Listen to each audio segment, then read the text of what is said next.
तो आप देख सकते हैं वायुसेना का दम। बिल्कुल आज जिस तरह से हम देखेंगे कि वायुसेना अपना 90वां स्थापना दिवस मना रही है। 1932 में जब वायुसेना स्थापित हुई उसके बाद से अब तक 90 साल में किस तरह से वायुसेना ने पराक्रम का परिचय दिया। वायुसेना ने तमाम युद्धों में बाजी पलट के रख दी। बात चाहे 1932 के बाद से पाकिस्तान के साथ युद्ध की हो, चीन के साथ युद्ध की हो, कारगिल का युद्ध हो, और भी ऑपरेशन पवन, ऐसे तमाम ऑपरेशन, ऐसे तमाम मिशन रहे जिनमें हमने देखा कि भारतीय वायुसेना ने बाजी पूरी तरह से पलट के रख दी। आपको बता दें इस वक्त जो हमारी भारतीय वायुसेना है वो दुनिया की चौथी सबसे बड़ी, सबसे मजबूत वायुसेना है। और जो हमारी सबसे बड़ी ताकत है वो मौजूदा वक्त में राफेल है, मिराज है, मिग है, तेजस है, सुखोई है। ये मुख्य विमान हैं जो भारतीय वायुसेना के अहम अंग हैं और जिनकी गर्जना दुश्मन देशों के दांत हिला देती है, दुश्मन देशों के छक्के छुड़ा देती है। इस तरह की वायुसेना का आज 90वां आप दिवस देख रहे हैं, स्थापना दिवस है। और पहली बार ऐसा हुआ है कि एयरफोर्स एरिया के अलावा दूसरे किसी एरिया में यह स्थापना दिवस मनाया जा रहा है। चंडीगढ़ की सुखना लेक में कई दिनों से प्रैक्टिस जारी थी और उस प्रैक्टिस के बाद आज वो स्थापना दिवस है। तमाम लड़ाकू विमान पराक्रम दिखाएंगे, चंडीगढ़ के आसमान में गरजेंगे और भारत के दमखम को दिखाने की कोशिश करेंगे।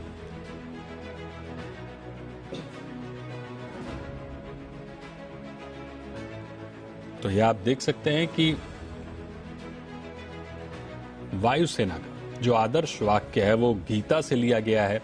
वायुसेना अहम अंग भारतीय सेना का नभः स्पृश दीप्तम, ये जो वाक्य है वो श्रीमद् भगवत गीता से लिया गया है। तो भारतीय वायुसेना ने जिस तरह से देश के पराक्रम को दिखाया है, अपनी शक्ति के प्रदर्शन को किया है, इस पर और विस्तार से बात करते हैं। हमारे साथ जुड़ रहे हैं defence expert retired air vice marshal Suryakant Chaphekar ji. Chaphekar sir, 1932 के बाद से आज हम देख रहे हैं कि करीब 90 साल का स्थापना दिवस मना रही है भारतीय वायुसेना। तो ये जो 90 साल का सफर है, इस पूरे सफर को कैसे देखते हैं सर? 1932 में जब स्थापना हुई तब हमारे पास ना जहाज थे, ना कि हमारे पास वैमानिक थे। किंतु जब हमारा ट्रेनिंग शुरू हुआ तब हमारे पास जो वैमानिक थे उनको हमने ब्रिटेन में ट्रेन किया और उस ट्रेनिंग से जो भारतीय वैमानिकों की प्रशिक्षण की शुरुआत हुई वो अब तक अभी जारी है। विमान के बारे में जब हम बात करेंगे जी, तब पता चलेगा कि तब तो हमारे पास ज्यादा विमान अत्याधुनिक थे नहीं जी। तकरीबन पिस्टन इंजन जहाज ही सारे थे। किंतु आगे बढ़ते बढ़ते हम आज जो दौर में पहुंचे हैं उससे पता चलता है कि हमारे वैमानिक और विमान आज देश पे कोई भी हवाई आक्रमण हुआ उसके अगेंस्ट खड़े रहने के लिए तैयार है। बिल्कुल। यदि आप देखें तो आज हमारे पास लड़ाऊ विमान जो कॉम्बैट एयरक्राफ्ट है इनकी थोड़ी कमी जरूर है, किंतु ये कॉम्बैट एयरक्राफ्ट की कमी तेजस के आने के कारण पूरी होगी ऐसा हमें लगता है। बिल्कुल सर, क्योंकि बिल्कुल सर, मेरा सवाल यह है कि राफेल है, सुखोई है, मिग-29 है, मिराज है, तेजस है, ये हमारी ताकत है। हम दुनिया के चौथे सबसे बड़े वायुसेना हैं, हम चौथी सबसे बड़ी ताकत है। लेकिन अपने बेड़े को और मजबूती देने के लिए आप किन विमानों को देखते हैं कि वो भारतीय वायुसेना में शामिल हों? ऐसे है कि हम अभी कुछ तकरीबन 1-1.5 महीना पहले ही दुनिया के तीसरे स्थान पे आ चुके हैं।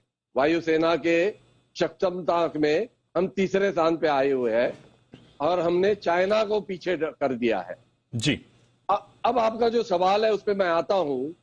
हमारे पास मिग विमान की कोई दूसरा संभवता थी नहीं, इसीलिए तकरीबन 1981-82 में हमने तेजस विमान जो अभी इंडक्ट हुआ है उसके बारे में सोचा, और इस सोच से कि मिग विमानों का हम जब फेज आउट करेंगे तब ये तेजस विमान उनको रिप्लेस करेंगे, ऐसा हमने सोचा था।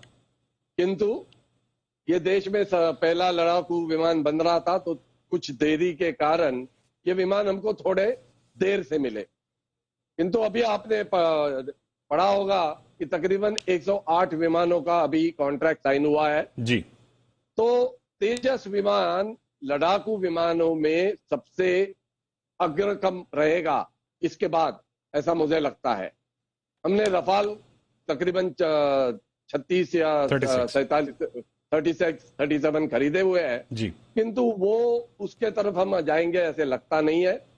अभी हम मीडियम कॉम्बैट एयरक्राफ्ट के तरफ देखते हुए 4th जनरेशन तेजस जो जहाज है उसके बारे में काफी सोच रहे हैं, और जो लड़ाकू विमानों के स्क्वाड्रन की कमी है वो तेजस विमान पूरी करेगा, ऐसा वायुसेना सोचता है। बिल्कुल, यानी तेजस एक अहम रोल निभा सकता है वायुसेना के लिए। सर, मेरा एक और अहम सवाल होगा कि दूसरे विश्व युद्ध से लेकर चीन भारत का युद्ध हो, ऑपरेशन कैक्टस हो, ऑपरेशन विजय हो, कारगिल युद्ध हो, या फिर ऑपरेशन पवन समेत वायुसेना ने तमाम युद्ध में एक अहम भूमिका निभाई है। लेकिन वो कौन सा युद्ध है जिसको आप याद करते हैं कि भारतीय वायुसेना ने पूरी तरह से बाजी पलट के रख दी? देखा जाए तो 1962 की युद्ध में वायुसेना का ज्यादा प्रयोग हुआ ही नहीं।